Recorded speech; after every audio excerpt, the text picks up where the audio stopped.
1 em diante.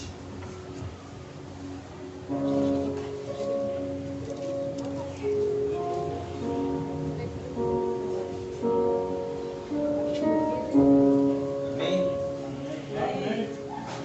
A palavra do Senhor que veio a Jeremias dizendo: levanta-te e desce à casa do oleiro, e lá te farei ouvir as minhas palavras. E desci à casa do olheiro, e eis que ele estava fazendo a sua obra sobre as rodas. Como o vaso que fazia de barro se quebrou na mão do olheiro, tornou a fazer dele outro vaso, conforme o que pareceu bem aos seus olhos fazer. Então veio a mim a palavra do Senhor dizendo: não poderei eu fazer de vós como fez este olheiro, ó casa de Israel? Diz o Senhor: eis que, como barro na mão do olheiro, sois vós na minha mão, ó casa de Israel. No momento em que eu falar contra uma nação e contra um reino, para arrancar e derribar e para destruir, se tal nação contra a qual falar se converter da maldade, também eu me arrependerei do mal que pensava lhe fazer. E no momento em que falar de uma gente e de um reino para edificar e para plantar, se ela fizer mal diante dos meus olhos, não dando ouvido às minhas palavras, eu então arrependerei do bem que tinha dito-lhe que faria. Ora, pois, agora, aos homens de Judá e aos moradores de Jerusalém, dizendo: assim diz o Senhor, eis que estou forjando o mal contra vós, e projeto um plano contra vós. Convertei-vos, cada um do seu mal, e melhorai os vossos caminhos e as vossas ações. Amém? Pode se sentar aí. Nesse versículo, desse capítulo, um pedaço desse capítulo que eu li, eu vinha estudando desde terça-feira, desde quarta-feira no trabalho, que primeiro Deus fala para Jeremias descer a casa do olheiro, e Jeremias obedece. Desce a casa do olheiro, e lá Deus mostra algo que queria mostrar para ele. O quê? Que do olheiro na mão do vaso, o vaso na mão do olheiro, que como o vaso que se quebrava na mão do olheiro, assim Deus fazia com o povo. E naquele momento que eu estava lendo esse versículo, eu perguntei para o Senhor: Senhor, eu vou falar disso, mas eu queria um exemplo, sabe, na Bíblia. E Deus falou comigo, mais para frente eu vou falar para os irmãos. Aí, no versículo 3, aqui está dizendo assim: e desci a casa do olheiro, e eis que estava fazendo a sua obra sobre as rodas. Como o vaso que ele fazia quebrou-se na mão do olheiro, tornando ele outro vaso, conforme que pareceu bem aos seus olhos. Nesse versículo, o que eu penso dele? O que Deus quer fazer com a gente, Ele faz. Ele tem autoridade. Naquele momento em que Jeremias desceu, ele estava mostrando a autoridade que ele tinha sobre nós, na nossa vida, que ele podia fazer e refazer todas as vezes que ele quisesse. Muitas das vezes nós somos vasos quebrados, vasos rebeldes, que muitas das vezes Deus tem que nos quebrar para nós aprendermos, para a gente fazer a vontade do Senhor. E muitas das vezes nós não obedecemos, nós recusamos o nosso chamado. E eu tenho isso muito no meu coração quando o evangelista Arley me chamou para pregar. Aí ele falou: meu Deus do céu, logo eu, tem tanta menina aqui, né? Aí, tá bom, vou pegar, beleza. Aí eu cheguei e falei assim: o que eu vou falar? Aí Deus falou no meu coração: fala de obediência.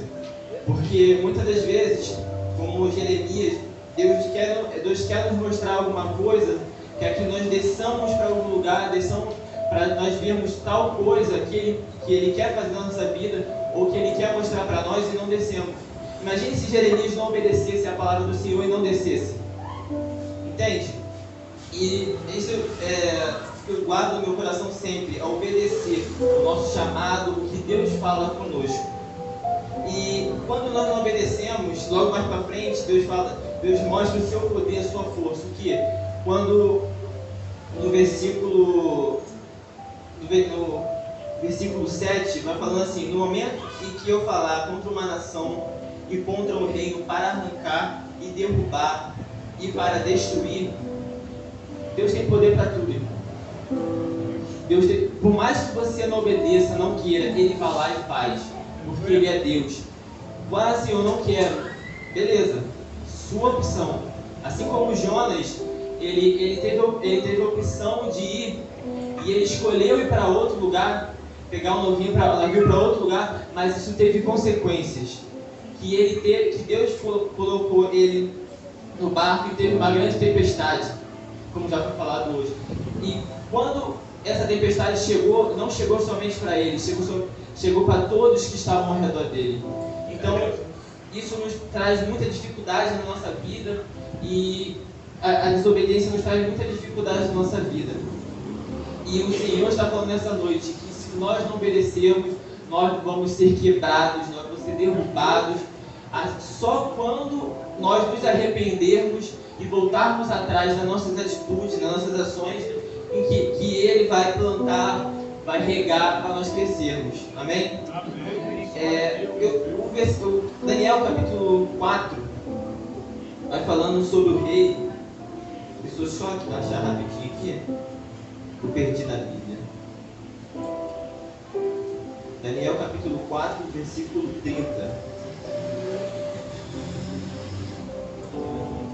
Não, versículo 30 não.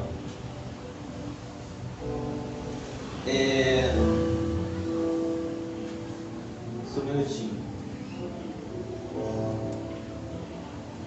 Deus.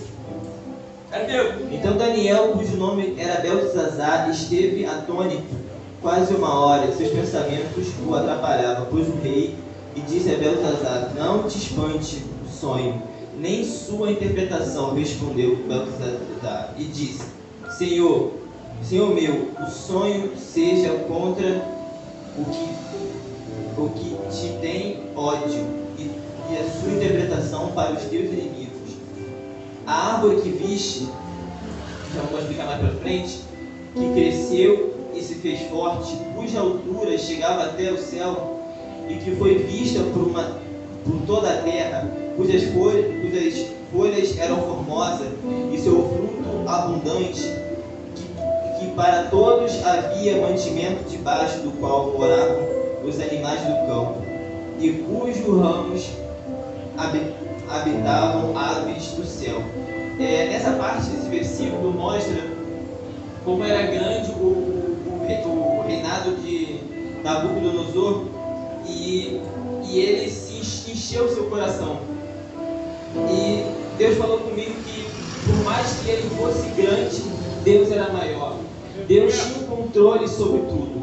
Deus deu um sonho para ele que o reino, a interpretação de Daniel, que o reino dele era grande e que que aves habitavam, animais, tinha frutos, as folhas eram formosas, e que muitas das vezes nós temos isso na nossa vida. Nós estamos pregando, nós estamos louvando, nós estamos bem na presença de Deus, e muitas das vezes isso sobe a nossa cabeça, que a gente não precisa mais do Senhor, que a gente se acha maior do que o Senhor, e a gente sabe que isso não existe.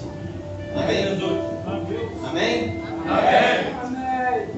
E ali ele teve um sonho disso, e Daniel foi interpretar para ele o sonho. Aí foi lá e ele escutou, aí falou: em 12 meses isso iria acontecer. O que?